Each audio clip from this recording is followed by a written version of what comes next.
Estamos transmitiendo desde el Zócalo de la Ciudad de México nuestro programa Rojo y Negro, con la presencia de nuestro compañero secretario general y nuestro invitado, nuestro secretario del Interior, Fernando Muñoz Ponce. Secretario. Buenos días, compañero José Humberto Montes de Oca Luna, secretario del Exterior. Efectivamente, estamos transmitiendo aquí desde la plancha del Zócalo de la República, de este día lunes 20 de abril del 2026. Aprovecho para enviar un saludo a nuestras compañeras y compañeros del grupo de jubilados de la cooperativa El F del Centro, compañeras y compañeros de la Resistencia y de todas las organizaciones que siguen nuestra transmisión. Hoy vamos a cubrir una importante participación y presencia de organizaciones campesinas, organizaciones indígenas, organizaciones sociales y populares que se han convocado para arribar a esta plancha para poder expresar sus legítimas demandas. Iniciamos con Rojo y Negro. Y como es costumbre, vamos a iniciar nuestro programa con la lectura del obituario, con información que nos proporciona nuestro compañero secretario de Actas y Acuerdos, Humberto Medrano, para mandarle nuestras condolencias a los familiares, amigos y compañeros de Sergio Alquicira Ibáñez, compañeros de Resistencia de Conexiones, Medidores, Instaladores, de Arturo Montes Vázquez, Resistencia de Mantenimiento Civil, de Esteban García Fausto, compañero jubilado de Agencias Foráneas, de Eduardo Luque Saavedra, compañero jubilado de Agencias Foráneas también, de José Luis López Vázquez, jubilado de Transportes, de Luis García González, compañero jubilado de Servicio de Intendencia, y de Lino Ciro Vázquez Rodríguez, compañero jubilado de la Hermana División de Pachuca. A nombre del Comité Central y de las comisiones autónomas, nos solidarizamos con la pena que embarga a familiares, compañeros y amigos de nuestros camaradas que lamentablemente se nos han adelantado. Como pueden observar, están llegando también más miembros del Comité Central y comisiones autónomas, que nos convocamos también con esta participación del ESME, Nueva Central de Trabajadores, con los compañeros campesinos, indígenas, organizaciones sociales y populares. Y en la mesa está nuestro compañero secretario del Interior, José Fernando Muñoz Ponce. Bien, vamos a iniciar, compañeras y compañeros, con el análisis de los últimos acontecimientos a nivel internacional, que pues son noticia en este momento, que se están comentando, que son parte de la conversación social en los medios públicos y de comunicación, y queremos pues dar una opinión al respecto. Particularmente nos referimos a la reciente reunión de la Cumbre de Barcelona, a donde un conjunto de gobiernos progresistas se dieron a la tarea de reunirse para perfilar lo que pudiera ser una articulación de gobiernos con una postura diferenciada de los bloques hegemónicos, y que asume como tarea central la defensa de la democracia, secretario. Sí, efectivamente, esta cumbre convocada por el presidente de España, Pedro Sánchez, hubo una presencia de primeros mandatarios, como nuestra presidenta de México, la doctora Claudia Sheinbaum Pardo. Estuvo también el presidente de Brasil, Lula da Silva. Estuvo el presidente de Colombia, Gustavo Petro. Y parte importante de esta cumbre es pues hacer un llamado a todos los mandatarios del mundo para que se evite la escalada que estamos observando todos sobre estas intervenciones militares, que empezó con la guerra de Rusia con Ucrania, después se profundizó en el tema del genocidio de Israel en contra del pueblo palestino, que es increíble cómo todavía siguen aprobando leyes en Israel para acabar con toda esta etnia de palestinos que lo único que están haciendo es defender su territorio. También se escaló con todo este bloqueo económico a Cuba, que se ha profundizado aún más, y el tema del secuestro del presidente Nicolás Maduro por parte del gobierno de los Estados Unidos. Y bueno, ya llevan 40 días de la invasión de Israel y Estados Unidos contra Irán, que se está polarizando. El llamado de esta cumbre es de que se defienda la democracia, que haya diálogo, que se eviten estas escaladas militares, porque sabemos que cuando hay intervención militar y guerra, nadie gana. Y principalmente están perdiendo los ciudadanos de a pie, los trabajadores, niñas, niños, ancianos, infraestructura destrozada porque han invertido muchísimo dinero en esta carrera armamentística, cuando lo que hace falta es mejores condiciones para cada uno de los ciudadanos y de los seres humanos que habitamos este planeta. Es increíble la cantidad de dinero que Estados Unidos está invirtiendo en la guerra. Se habla de un presupuesto adicional de más de 220 mil millones de dólares. Incluso el gobierno de Estados Unidos pues, ni siquiera tuvo a consideración del Congreso de su país para que fuera autorizado. Ahí la intervención de la presidenta de todos los mexicanos, la doctora Claudia Sheinbaum Pardo, hizo 2-3 intervenciones importantes en el sentido de hacer un llamado a los mandatarios de todo el mundo, de evitar más intervenciones militares, que se haga un proceso también de reforestación a nivel global, que sirvienta recursos para poder sacar a las poblaciones más vulnerables de las distintas regiones.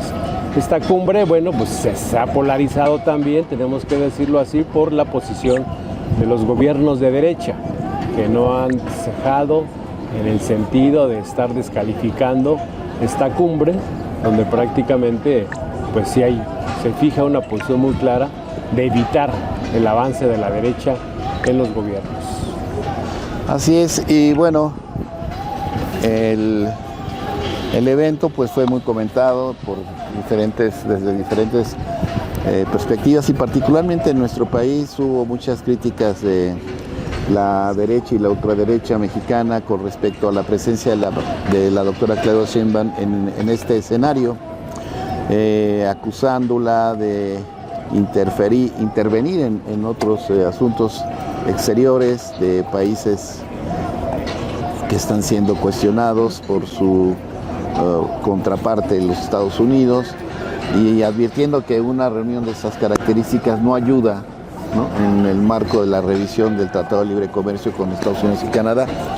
Estas críticas desde luego vienen de la derecha, en tanto que pues se cuestiona lo que está predominando actualmente en el mundo, gobiernos autoritarios, gobiernos que están transgrediendo todo el orden institucional a nivel global. Y esta parte pues es una de las cosas que más se discutieron, ¿no?, la necesidad de restaurar el orden internacional, de darle lugar a las instituciones internacionales que en el pasado pretendieron concertar un orden basado en el multilateralismo, es decir, en la coexistencia de diferentes naciones con diferencias de gobierno, con diferencias económicas, comerciales, etcétera, que pudiera darles cierta estabilidad y paz al mundo. Y como todos sabemos, Donald Trump, desde que llegó a la presidencia, se lanzó precisamente en contra de estas instituciones en el tema comercial, violentando todas las reglas de libre comercio dictadas por la organización, la OECD, y en el plano de la diplomacia pues, y la política internacional, pues transgrediendo los acuerdos de la Organización de Naciones Unidas. Este llamado entonces de los gobiernos progresistas a restauración de este orden multilateral. Y por otro lado también otro de los temas que se discutió ahí es el tema de la democracia. La democracia que está en una auténtica crisis, una crisis real de representación, de legitimidad de los partidos políticos, de las formas de hacer la política electoral. Esto ha cuestionado la participación popular. Hay un descenso en la participación popular en los procesos electorales. Hay incluso una fórmula de rechazo al estatus, al sistema, que se expresa paradójicamente votando por gobiernos de derecha, como es el caso de Milei, en donde pues el electorado argentino,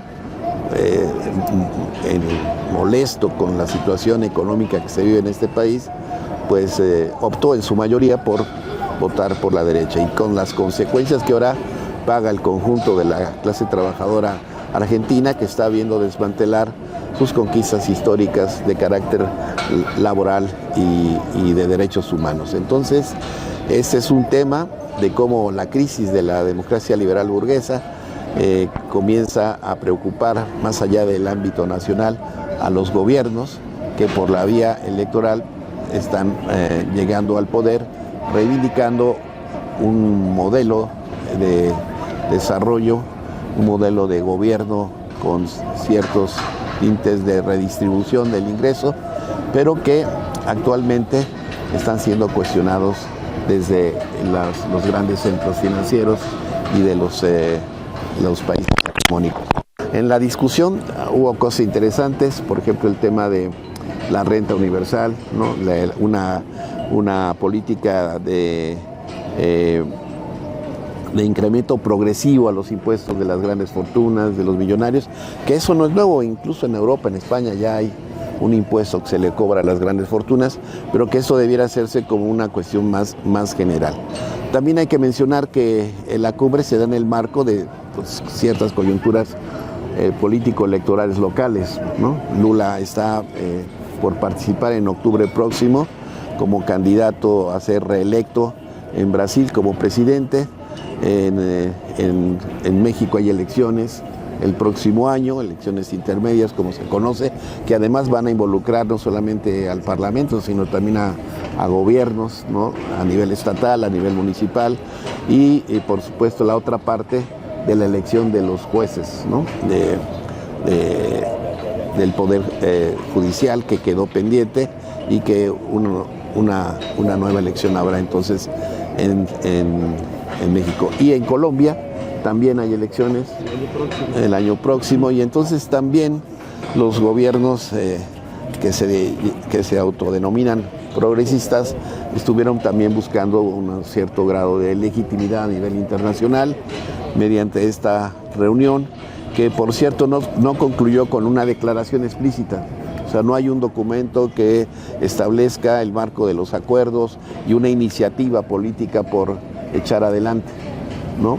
A diferencia de otras reuniones en donde hay una declaración pública que sintetiza el marco de los acuerdos, el análisis que se hizo en esta reunión y también se establecen los puntos de llegada, hacia dónde va. Y la verdad es que esto no hubo nada claro al respecto, ¿no? En otras ocasiones hemos observado que países no alineados con las grandes potencias en disputa, pues buscan una alternativa tercerista, digamos, ¿no? Ni con unos ni con otros, y buscan una tercera vía de articulación para, pues también tener participación en la contienda internacional, con un funcionamiento propio que les permita, pues, sostener su política con respecto a estos temas como la guerra y como lo has mencionado, ¿no? Es un rechazo a la guerra, establecer restablecer el orden multilateral, rescatar a los organismos internacionales de mediación como la ONU, etcétera. Eso es importante, como también el tema de la guerra comercial, ¿no? Sí, y otro de los temas que planteó la Presidenta de la República, la doctora Claudia Sheinbaum, insistió en hacer una declaración para evitar una incursión militar en Cuba, tras las reiteradas amenazas de Donald Trump a la isla. Y uno de los acuerdos que sí tomó España, Brasil y México se comprometieron a incrementar de manera coordinada la respuesta humanitaria dirigida a aliviar el sufrimiento cubano, porque hoy en día, pues, al bloqueo económico, lo que hace falta en este momento, pues, es petróleo para generar electricidad y puedan restablecer sus actividades. Y también eso es un tema que lo planteó la Presidenta en esta cumbre en Barcelona, que tiene que ver con que se respete la voluntad de los ciudadanos en cada uno de los países, de que no se conviertan cada país en una colonia de los imperialistas. Y eso es importante señalarlo, porque de las últimas declaraciones que han hecho, pues la derecha prácticamente se alistan para poder imponer su pensamiento, su criterio, su doctrina e intervenir en cada uno de los procesos democráticos en nuestras regiones. Y lo vemos de manera reiterada en México. Desde la Casa Blanca se insiste, se descalifica al gobierno de la doctora Claudia Sheinbaum el propio partido en el poder. Sin embargo, creo que son temas que cada uno de los ciudadanos por país tienen que definir cuáles van a ser su futuro y resolverlo, porque aquí prácticamente pues hay intervenciones, si no es a través de las Fuerzas Armadas, a través de manera política, es intervenciones como lo que vimos en Venezuela con el presidente Nicolás Maduro, y eso lo único que hace es polarizar estas fuerzas. Al final nadie gana, todos pierden cuando hay pues, ya la utilización de las Fuerzas Armadas y militares. En ese sentido, pues ya concluyó esta cumbre democrática en Barcelona, ya están regresando los funcionarios a sus regiones. Esperemos ahora en su próxima mañanera de la presidenta, que es lo que va a explicar a los mexicanos, de cuáles fueron los acuerdos que tomaron en esta cumbre, pues para poderlos socializar. Y eso es lo que es lo más relevante hoy en día a nivel internacional. Pues sí, va a ser muy importante cómo continúan los procesos y si esta articulación de gobiernos progresistas, como se autodenominan, es capaz de incidir en los acontecimientos y pues darle curso a una salida diferente a lo que se está planteando actualmente en temas tan importantes como la guerra en Medio Oriente. Otro de los temas que queremos abordar, y que este es más bien de carácter nacional, es la reforma contra las llamadas jubilaciones doradas. El pasado 10 de abril se reformó el artículo 127 constitucional y se publicó en el Diario Oficial de la Federación. Esta reforma fue impulsada por la presidenta Claudia Sheinbaum y aprobada en el Congreso de la Unión. El cambio constitucional fija que las jubilaciones no podrán superar la mitad del salario de la Presidencia de la República, lo que se traduce en un tope cercano a los 70,000 pesos. Este ajuste impacta directamente en los montos que actualmente reciben algunos jubilados.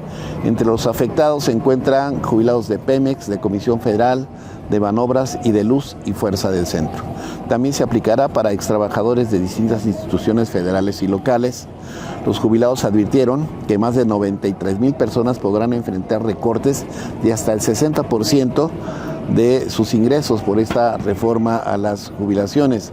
Este ajuste afectará también a personal de confianza de organismos descentralizados, empresas del Estado y otras entidades públicas cuyos esquemas de retiro se establecieron bajo condiciones distintas a lo que ahora fija la reforma. La reforma establece que ninguna pensión financiada con recursos públicos podrá rebasar el 50% del salario presidencial. Están llegando unos amigos aquí a saludar a los compañeros que están viendo el programa. Compañeros, bienvenidos. De Benito Virón, aquí estamos, y compañeros, bienvenidos. Continuamos entonces. Esta reforma provocó ya un malestar entre jubilados de estas entidades públicas que se han venido manifestando en el Congreso de la Unión, en la Cámara de Senadores, en la Cámara de Diputados, para protestar porque hay una afectación a sus ingresos. Ellos han sostenido que esta reforma es injusta, que está violentando sus derechos constitucionales, están procediendo a ampararse en forma individual y colectiva porque lo catalogan de un despojo a sus derechos adquiridos después de más de 30 años de servicios. Finalmente, la presidenta defendió la reforma señalando que busca eliminar excesos en el sector público y fijar un límite en las pensiones más altas. Esto es lo que nos reportan de esta reforma. Obviamente nosotros como organización hemos dado seguimiento a esta reforma. Recién tuvimos una asamblea del grupo de jubilados donde se tomaron importantes acuerdos, secretario. Sí, es importante mencionarlo que hay una opinión de Arturo Saldívar. El artículo 14 constitucional en su párrafo primero establece de manera tajante: a ninguna ley se dará efecto retroactivo en perjuicio de persona alguna. Esto quiere decir que las leyes tienen efectos hacia futuro, no hacia el antes que ese delito entrara en vigor. Esta es la opinión de Arturo Saldívar. exministro de la Suprema Corte de Justicia de la Nación y que hoy pues es asesor también jurídico de la Presidencia de la República. Y de entrada, pues esta iniciativa de ley que ya fue aprobada por la Cámara de Senadores, la Cámara de Diputados, que pasó por los congresos locales necesarios, prácticamente dice la reforma que todos menos los exministros, menos todos los jubilados del Poder Judicial, menos los de las Fuerzas Armadas y Militares. O sea, además es discriminatoria. ¿Y en base a qué criterios? Por eso era importante que conocieran la opinión de Arturo Saldívar cuando era ministro de la Suprema Corte de Justicia de la Nación, donde categóricamente dice que no puede haber reformas que sean retroactivas a derechos ya adquiridos, y esto lo establece el artículo 14 de la Constitución. Porque esta reforma violenta no nada más el artículo 14 de la Constitución, sino también la convencionalidad, donde México tiene distintos pactos con la Comisión Interamericana, la Corte Interamericana, formamos parte de la Organización de Estados Americanos, y nuestra Constitución están establecidos todos los tratados en materia de defensa de los derechos humanos.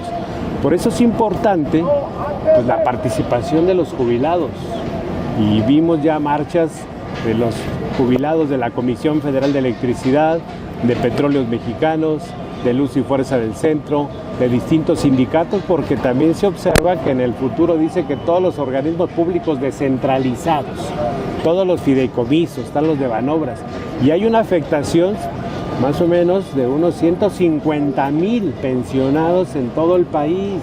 O sea, tú puedes hacer reformas para el futuro, pero no reformas que sean retroactivas y violentándote tus propios derechos. Esta es una lucha que están dando ya los jubilados, porque pensábamos que después de lo que hizo el expolio de Felipe Calderón, el 11 de octubre del 2009, de tomar por asalto armado y militar las instalaciones de Luz y Fuerza del Centro y echarnos a la calle 44,000 trabajadores, pensábamos que iba a parar la ofensiva del gobierno del estado en contra de los trabajadores, pero no, siguieron con Mexicana de Aviación, también con los mineros, reciente la reforma en materia de pensiones para que nos paguen en UMAS cuando cotizamos en salarios mínimos, y hoy lo que se observa es que los fondos de pensiones que hemos constituido a lo largo de muchos años prácticamente los han desaparecido. Entonces ya estamos aquí, ya están llegando los de las organizaciones, estamos aquí en el Zócalo, están llegando los de ANIC, están llegando los compañeros del ESME, están llegando las organizaciones indígenas. Puedes hacer un paneo, permita darles la bienvenida también. Hacemos un paneo para que vean las organizaciones que están aquí llegando, están protestando. vamos a entrevistar a Jacobo. Sí, tiene uno de los dirigentes de los campesinos, compañero Jacobo, forma parte de la ANIC, es la Asamblea Nacional de Indígenas Campesinos de Organizaciones Sociales. Están aquí. Creo que también tienen un problema los campesinos de falta de respaldo del gobierno federal, porque el Tratado de Libre Comercio de América del Norte pues ha generado pues, una crisis terrible en el campo mexicano, el sector agropecuario. Ya no están grabando ahorita, ya Estamos grabando. Estamos transmitiendo. Ahorita vamos a entrevistar a Jacobo. Viene Jacobo, siéntate, por favor. Jacobo, bienvenidos. Estamos transmitiendo en vivo para Siéntate, por favor. todos los radioescuchas de Radio ESME por internet. Aquí les vamos a poner, pásale tu micrófono. Sí, vamos a usar ese como... manténlo cuando me toque. No, aquí es... Ya está aquí con nosotros el compañero dirigentes del sector agropecuario. Ellos demandan específicamente pues que no se firme el Tratado de Libre Comercio de América del Norte hasta que haya una consulta con los mexicanos, porque ese tratado se impuso desde 1992 con Carlos Salinas de Gortari, pues se comprometió el agro mexicano, y hoy en día pues, impone las reglas de cómo tienen que ser la producción y los granos y los precios, pues son los Estados Unidos. Y hoy el sector agropecuario atraviesa una de sus peores crisis existenciales. Da suerte que no hay respaldo al campo mexicano, no hay las formas y las condiciones para que podamos ser autosuficientes en el tema de la alimentación, y hoy en día pues estamos viendo los costos de la canasta básica para arriba. porque no estamos produciendo lo que demanda de alimentación los mexicanos. Bienvenido, Jacobo, aquí a Radio ESME por internet. Estamos transmitiendo nuestro programa de los lunes, se llama Rojo y Negro. Ya dimos un preámbulo sobre lo que pasó en Barcelona con la visita de la presidenta, la doctora Claudia Sheinbaum Pardo, en esta cumbre denominada la cumbre de los gobiernos progresistas de centro y de centro izquierda, que buscan un tema de democracia. Pero ya estamos hoy abordando el tema de la reforma al artículo 127 constitucional que acaban de aprobar en materia de pensiones, donde hoy pues, pretenden quitarles derechos adquiridos a los jubilados de Luz y Fuerza, de Pemex, de Comisión Federal de Electricidad, de Banobras y de otros sectores que ganaron su pensión porque estuvieron trabajando 35 o más años. Y es un derecho ya adquirido, y en este sentido también estábamos informando de esta marcha, de la presencia de la ANIC, que es la Asamblea Nacional de Organizaciones Indígenas, Campesinas y Sociales, que conjuntamente con el ESME y la nueva Central de Trabajadores estamos construyendo un gran frente nacional. Bienvenido, Jacobo. Así es, muchas gracias, Esparza, dirigentes del Sindicato Mexicano de Electricistas Montes de Oca. Muchas gracias por la invitación. Yo creo que es una oportunidad también, una coyuntura, el que se haya hecho este encuentro, este foro mundial en Madrid, en España, por Barcelona, España, con la participación de algunos presidentes de Latinoamérica y el presidente Sánchez de España, y donde el eje principal pues es el tema de la democracia, pero la democracia tiene que ver con el desmantelamiento del sistema económico neoliberal. Sí. Y es el que nos ha detenido como nación, como país, en toda la expectativa de un desarrollo integral como pueblo. Particularmente en el sector primario, yo represento a compañeros del sector primario, campesinos, indígenas de todo el país, que hoy venimos aquí a esta ciudad en busca de soluciones a los problemas agrarios que tenemos años de estar padeciendo desde la época prianista, y que con el modelo neoliberal se agudizaron por las contrarreformas al artículo 27 de la Constitución, que eliminaron todos los derechos de la clase campesina, empezando por los más elementales, que es el derecho a la tierra, el derecho a la propiedad social, el derecho a los programas y servicios de apoyo a la producción, que han limitado toda la capacidad productiva de alimentos de nuestro país y que entregaron o permitieron la entrega de nuestras tierras y recursos a las grandes empresas transnacionales. Y bueno, pues esto mismo ocurrió también con los trabajadores asalariados de nuestro país, donde muchas empresas de la nación fueron entregadas prácticamente desvalorizadas al gran capital nacional y transnacional, que hoy son la nueva casta social, la oligarquía económica que domina nuestro país, 24 megamillonarios que son producto de este proceso neoliberal, y que no puede ser un orgullo para México tener ese tipo de gentes que se aprovechan de la riqueza de nuestro país, que se enriquecen a costa del trabajo de los trabajadores, eliminando derechos de todo tipo, y que, bueno, pues eso es precisamente los temas que nos juntan al movimiento obrero, al movimiento campesino, al movimiento popular, para hacer un frente común en torno a la defensa de nuestros derechos y a la recuperación de estos derechos, porque es el derecho de todos los mexicanos el que tengamos capacidades para poder desarrollarnos con armonía, con equidad, con justicia, y lamentablemente no lo tenemos. Entonces, esa es la razón por la que participamos también en esta mesa junto con los trabajadores de nuestro país, y armando un movimiento de futuro que pueda unificar a las fuerzas sociales democráticas, al pueblo trabajador de México, en un frente común que nos permita hacernos escuchar, hacernos oír, y poder tener resultados positivos para nuestro desarrollo integral como pueblo, como familias, como trabajadores del campo y la ciudad. Oye, José Jacobo, ¿nos podrías platicar de esta movilización el día de hoy? ¿Qué organizaciones están participando? ¿Cuáles son sus principales demandas? ¿En qué situación se encuentra la gestión de sus demandas y sus soluciones el día de hoy?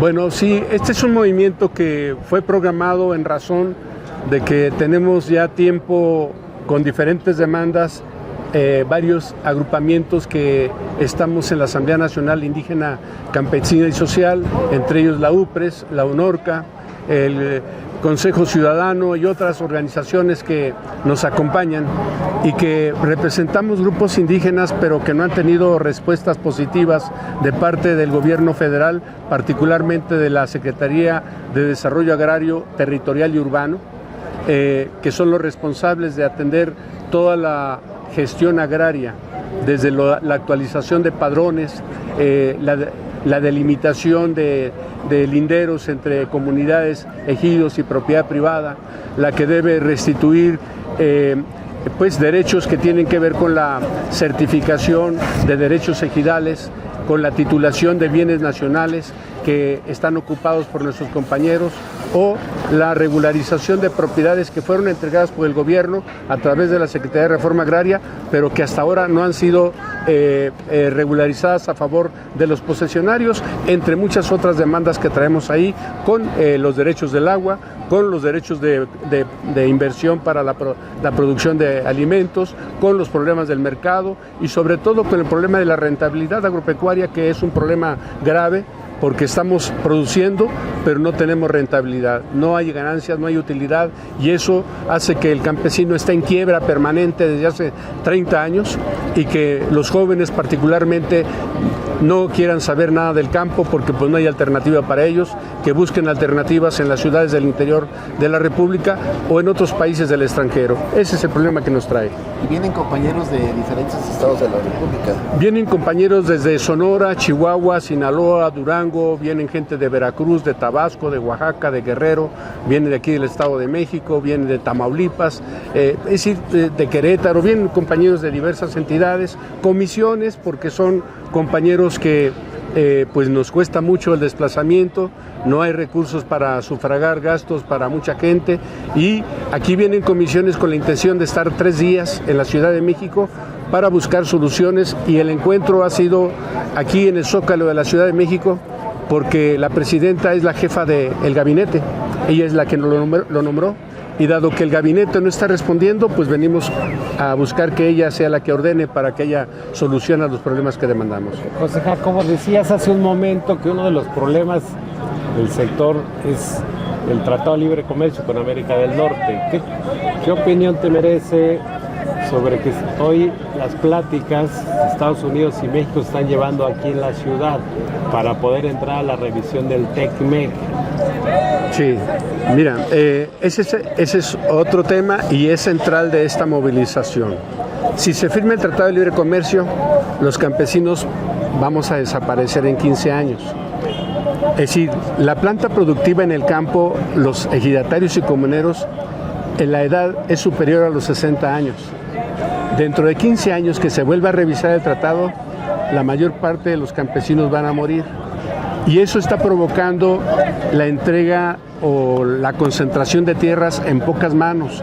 Volvió el latifundismo, ya lo tenemos en el país, sobre todo en el norte del país y en el sureste, sur-sureste, donde los menonitas y otros extranjeros o de origen extranjero están haciendo grandes latifundios para la explotación de productos comerciales como el soya, pero que están contaminando y acabando con mantos acuíferos y la biodiversidad y las abejas del sur-sureste. Entonces, si se firma el Tratado de Libre Comercio, no tenemos posibilidades de sobrevivir, porque el Tratado de Libre Comercio está por encima de la Constitución.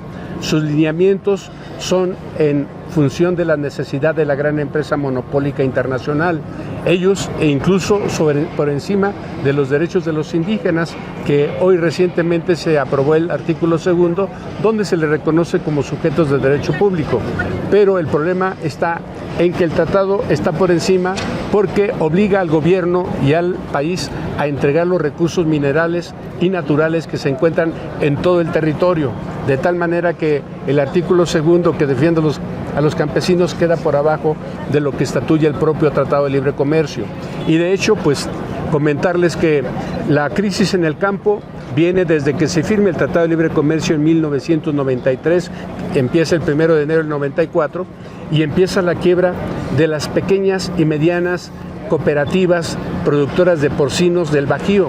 de Guanajuato, Michoacán, Jalisco, Querétaro, que era donde estaba concentrado porque es la zona de producción de granos. Quebraron todas las granjas, las pequeñas granjas quebraron, más de 10,000 pequeñas granjas. También quebraron todas las pequeñas cooperativas lecheras que existían antes de los grandes monopolios de Lala, Chilchota, Alpura y otras que hoy son las que dominan el mercado. Todas las pequeñas cooperativas quebraron. Todo el apoyo fue para el gran inversionista, para el gran capital. Y así como ellos, en las ciudades, pues todos los pequeños talleres, las pequeñas fábricas, todas quebraron porque entró los productos chinos y de la India, de Estados Unidos y otros países, se abrió el mercado, el libre mercado, y arrasaron con toda la pequeña industria, el pequeño productor de nuestro país. Entonces, por ello consideramos en este momento fundamental enfocar nuestra batería para evitar que el Tratado de Libre Comercio se ratifique. Y estamos demandando que antes de que el gobierno tome una decisión de aprobación de ese tratado, se consulte al pueblo de México. El artículo 39 de la Constitución es muy claro en términos de que la soberanía reside en el pueblo y es el pueblo el que puede tomar determinaciones en caso de políticas públicas importantes para el país.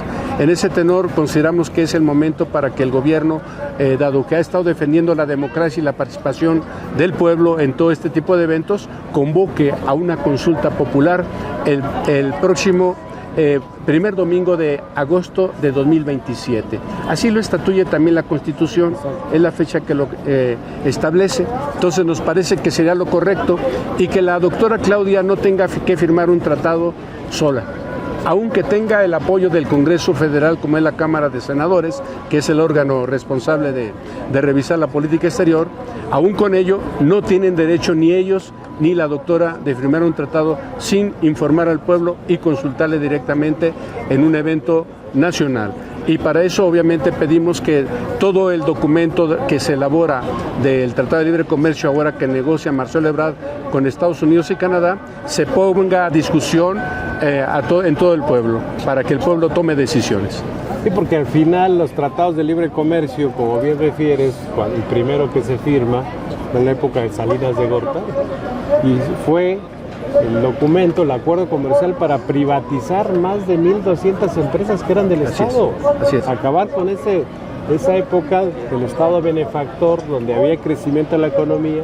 Prácticamente las empresas pasaron a manos de esa oligarquía y son los grandes multimillonarios que hoy tenemos, concesiones de minas, concesiones de los trenes, de carreteras, de puertos, de aeropuertos, con privatización de la banca, la entrada en Pemex, en Comisión Federal, entraron por la puerta de atrás en el sector eléctrico. Entonces el tratado es lo que les ha permitido, con ese documento que violenta la Constitución, imponer tus condiciones desde Estados Unidos o desde otros países, porque México es el país que más tratados comerciales tiene firmados.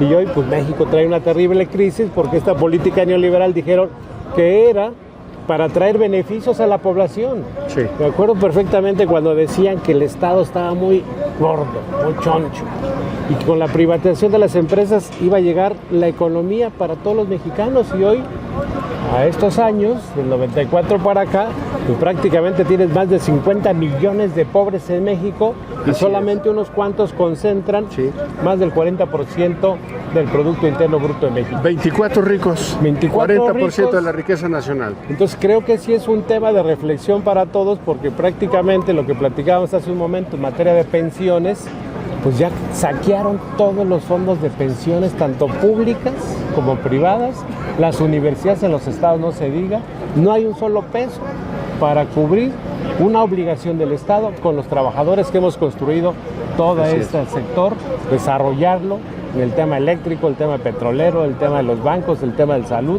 en todos. Y ahora estamos amenazados prácticamente que nadie pueda ganar más de 70,000 pesos, dicen, con una reforma que es inconstitucional, y acabamos de explicarlo a través de un comunicado que en su momento Arturo Saldívar, siendo ministro de la Corte, dijo que no se pueden hacer reformas que sean contrarias al interés de los mexicanos.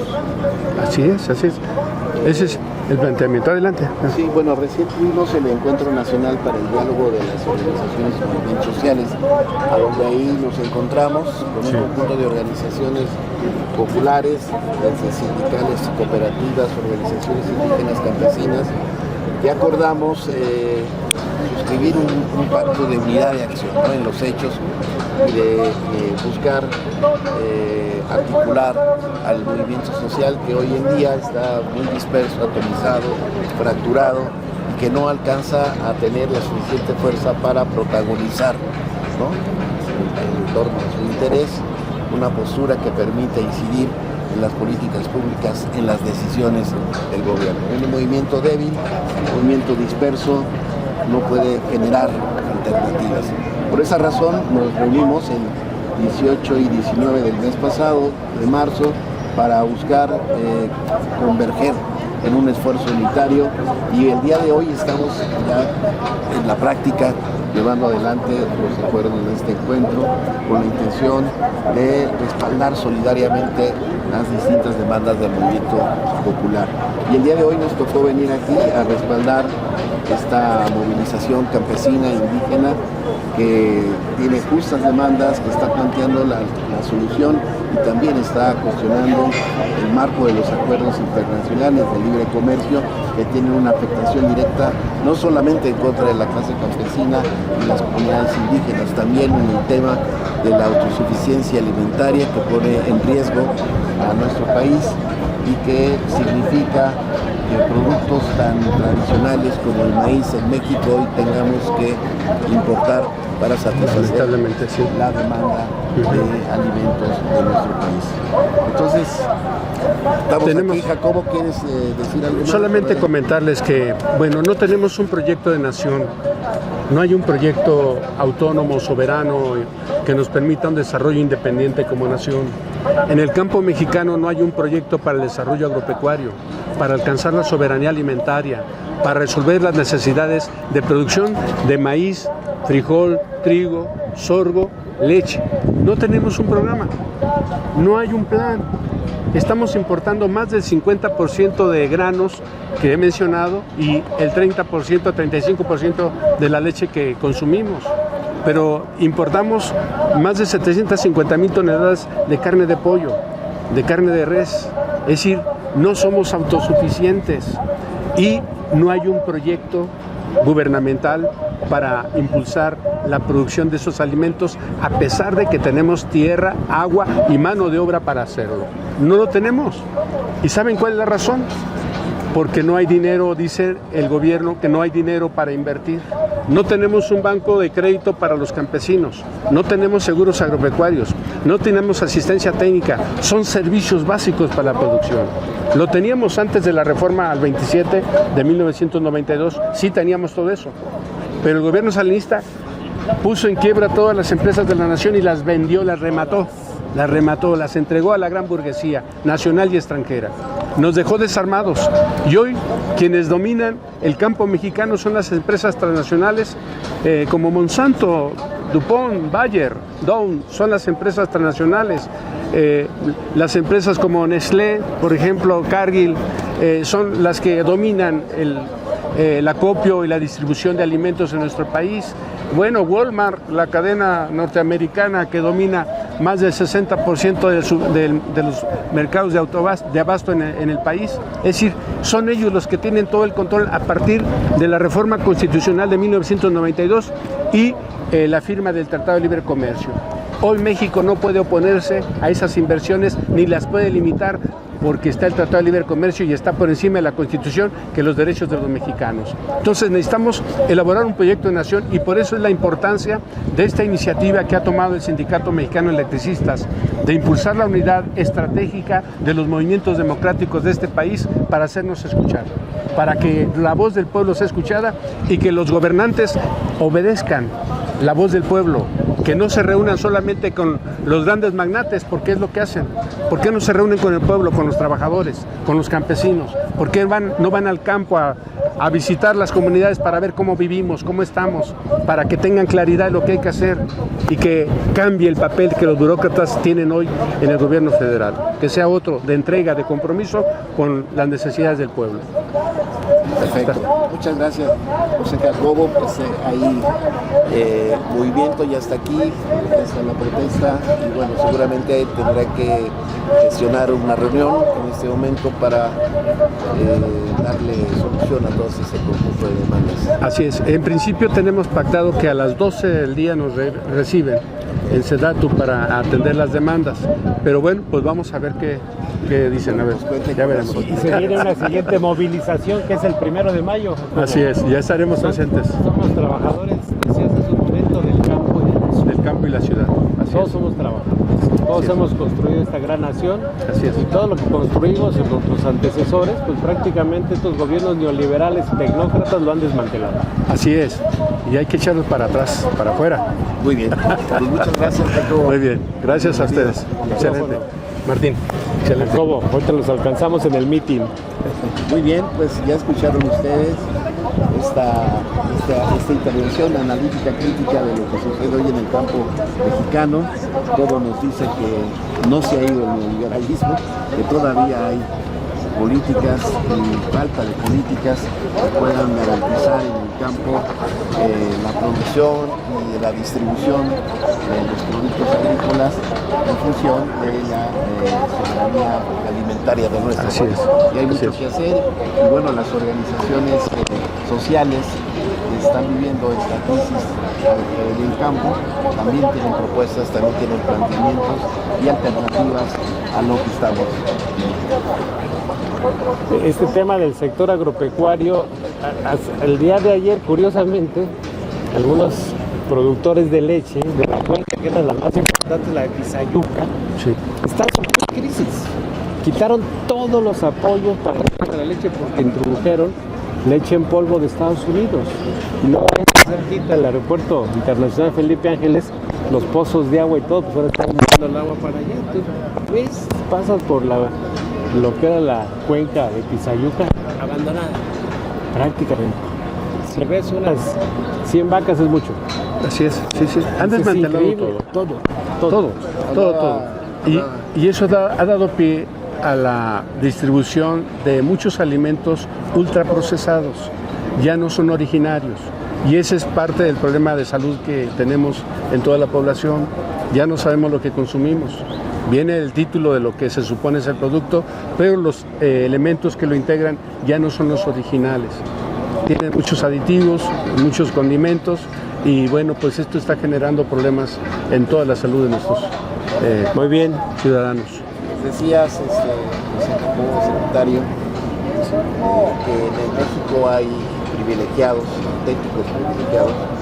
Cuando hablábamos hasta hace un momento, antes de que tuviéramos el gusto de saludar a Jacobo, de las pensiones millonarias, de las pensiones doradas, que fue una narrativa gubernamental en contra de lo que se supone es un abuso de algunos funcionarios públicos o de empresas o organismos públicos descentralizados que estaban cobrando cantidades exorbitantes de pensión.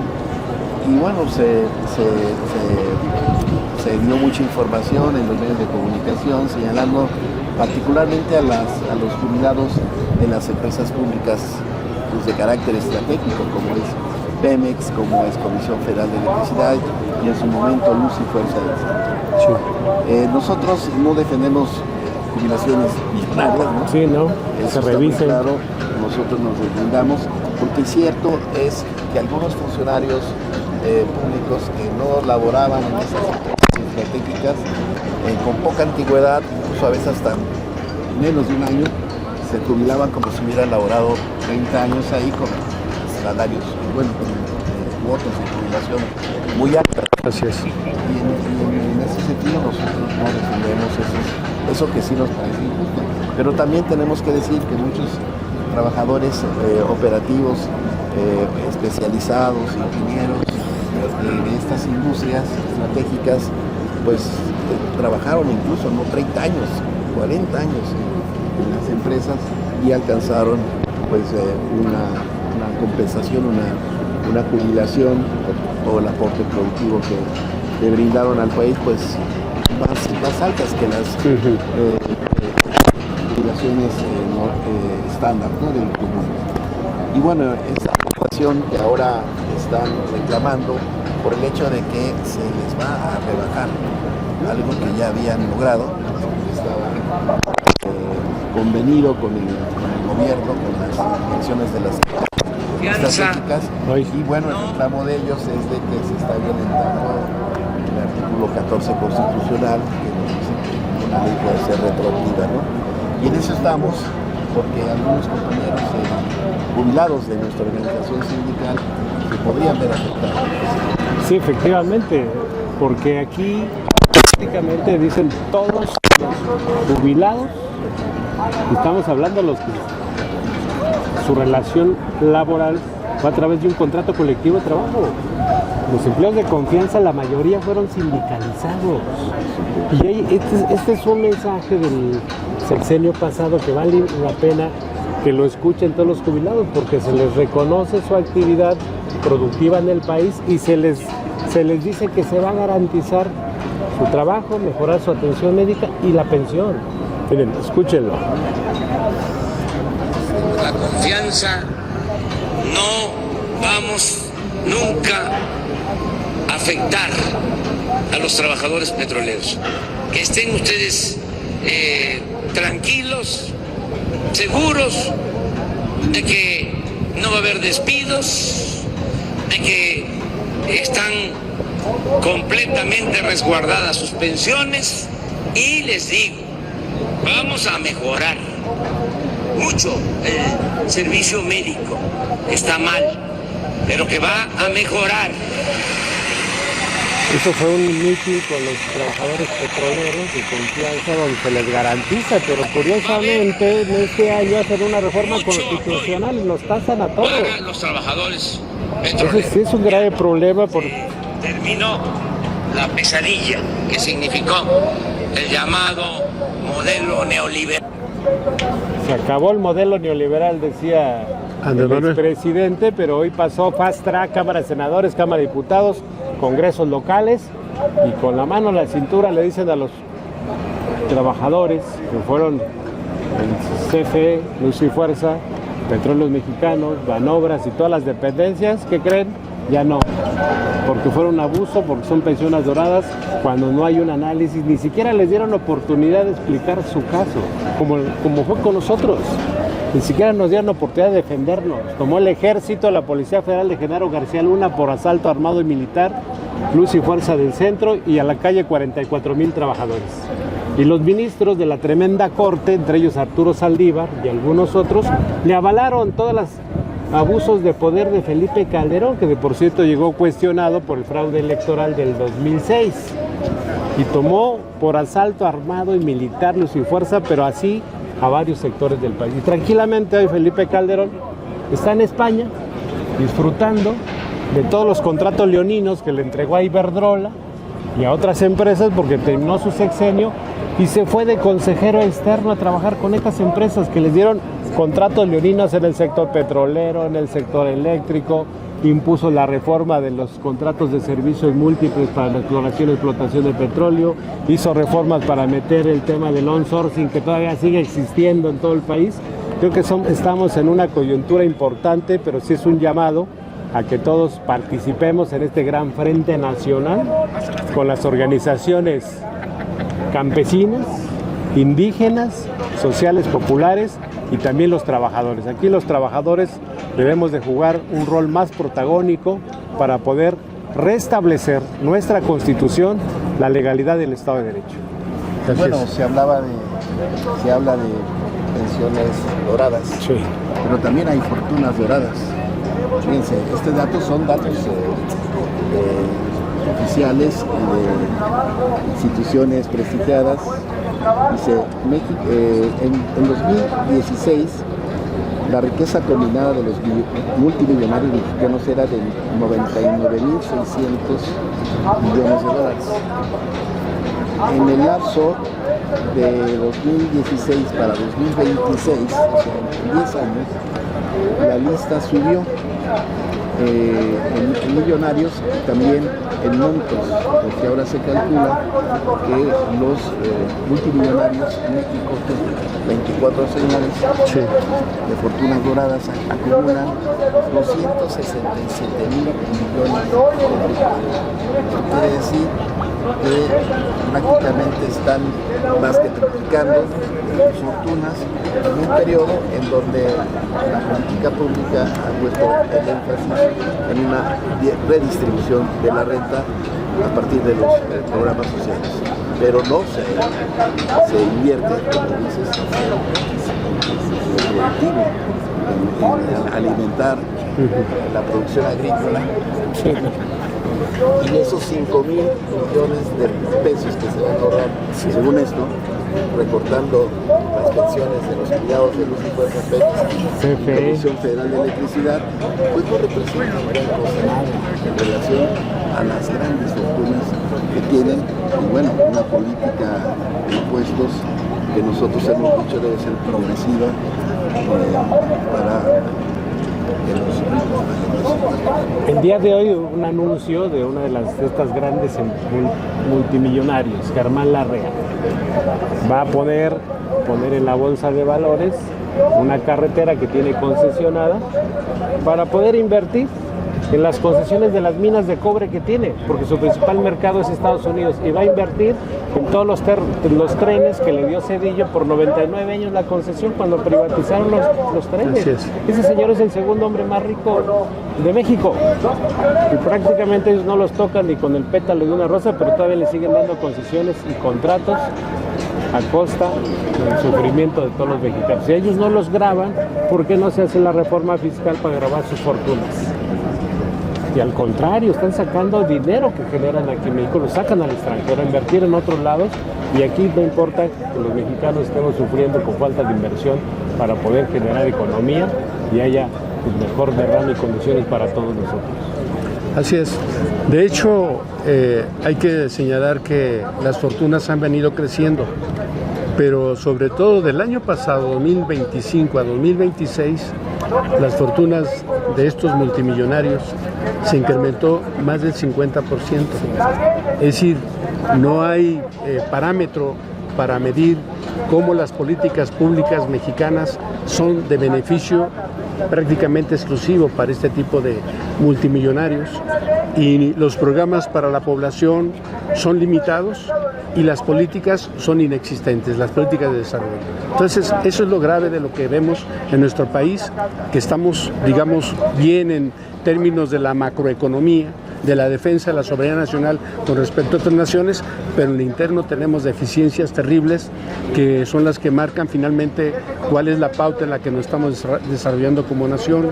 Por eso la importancia de hacer propuestas como las que estamos haciendo nosotros, de que el tratado se someta a consulta popular, que se reforme el artículo 27 para restituir los derechos campesinos y se elabore un programa soberano de alimentos con autonomía, con independencia, para garantizar el 100% de los alimentos que el país, que el pueblo demanda.